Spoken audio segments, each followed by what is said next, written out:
নমস্কার বন্ধুরা, এসএস দাস কিচেনে আমি সুমিতা। আজ নিয়ে এসেছি নতুন একটা রেসিপি।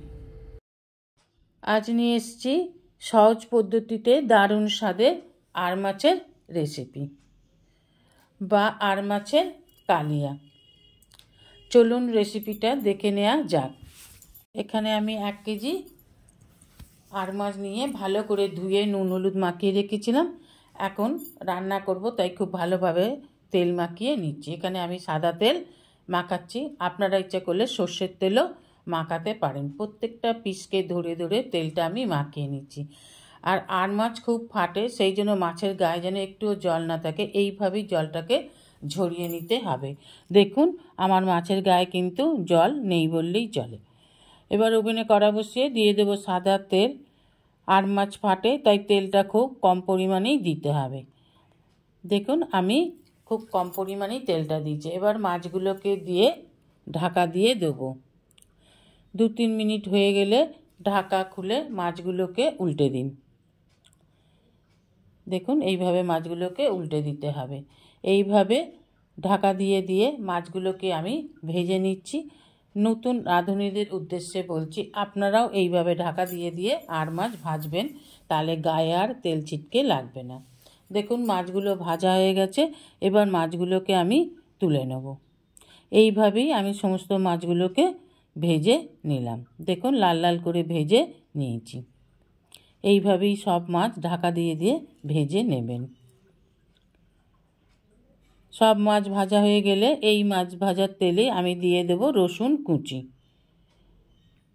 আমি কিন্তু কোনো কিছু ফোড়ন দিলাম না, দিলাম রসুন কুচি। রসুন কুচিটাকে একটু ভেজে নিয়ে যখন রসুনের কাঁচা গন্ধটা চলে যাবে দিয়ে দেব পেঁয়াজ কুচি। এখানে আমি 3টে বড় পেঁয়াজ কেটে নিয়েছি। পেঁয়াজটা একটু বেশি পরিমাণেই লাগে আর মাছের কালিয়া করতে। আর দিয়ে দিলাম পরিমাণ মতন লবণ। ভালোভাবে পেঁয়াজটাকে ভেজে নেব, যাতে পেঁয়াজের কাঁচা গন্ধটা না থাকে। আর একটু লাল লাল করে পেঁয়াজটাকে ভেজে নিতে হবে। দেখুন পেঁয়াজটা আমি লাল করে ভেজে নিয়েছি। এবার দিয়ে দেব আদা রসুন কাঁচা লঙ্কা বাটা।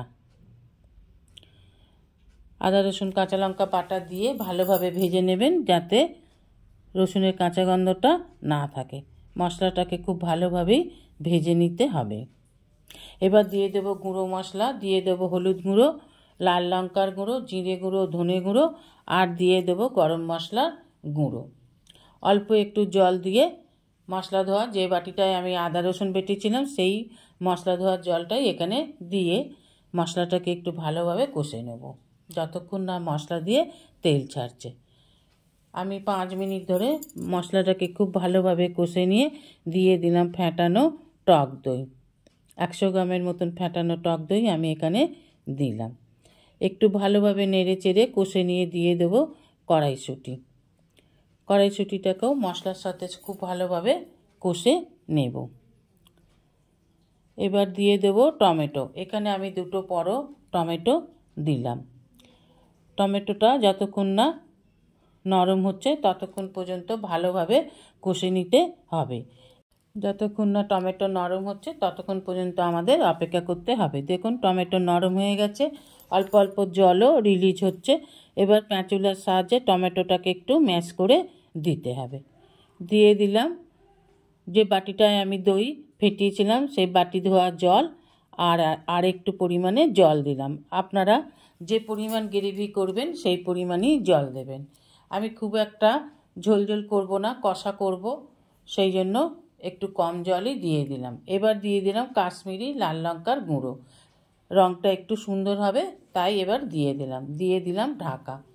এবার যতক্ষণ না গ্রেভিটা ফুটে উঠছে ততক্ষণ পর্যন্ত অপেক্ষা করুন। দেখুন গ্রেভি ফুটে উঠেছে, একেবারে টকবক করে ফুটছে। একটু ভালোভাবে সমস্ত উপকরণগুলোকে নেড়ে দিয়ে দেব ভেজে রাখা মাছগুলোকে। একটা একটা করে মাছগুলোকে এবার ঝোলের মধ্যে দিয়ে দিন।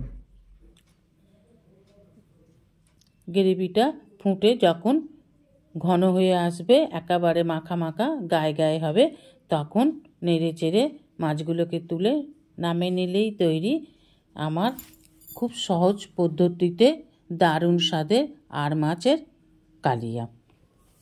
আর মাছের কালিয়া এইভাবে একবার বানিয়ে করে খেয়ে দেখার অনুরোধ রইল। আশা করি আপনাদের খুব ভালো লাগবে। গরম গরম ভাতের সাথে পরিবেশন করুন। দিয়ে দিলাম ঢাকা। দেখুন 2-3 মিনিট পর ঢাকা খুলে নামিয়ে নিন। দেখুন কি সুন্দর ফুটছে, কালারটা কি সুন্দর হয়েছে, দেখতে কি ভালো লাগছে। আর এর থেকেও বেশি ভালো লাগবে যখন আপনি গরম গরম ভাতের সাথে খাবেন বা পরিবেশন করবেন।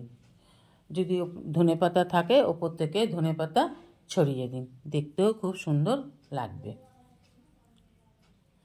আপনার অমূল্য সময় দিয়ে রেসিপিটা সম্পূর্ণ দেখবার জন্য আপনাকে অসংখ্য অসংখ্য ধন্যবাদ।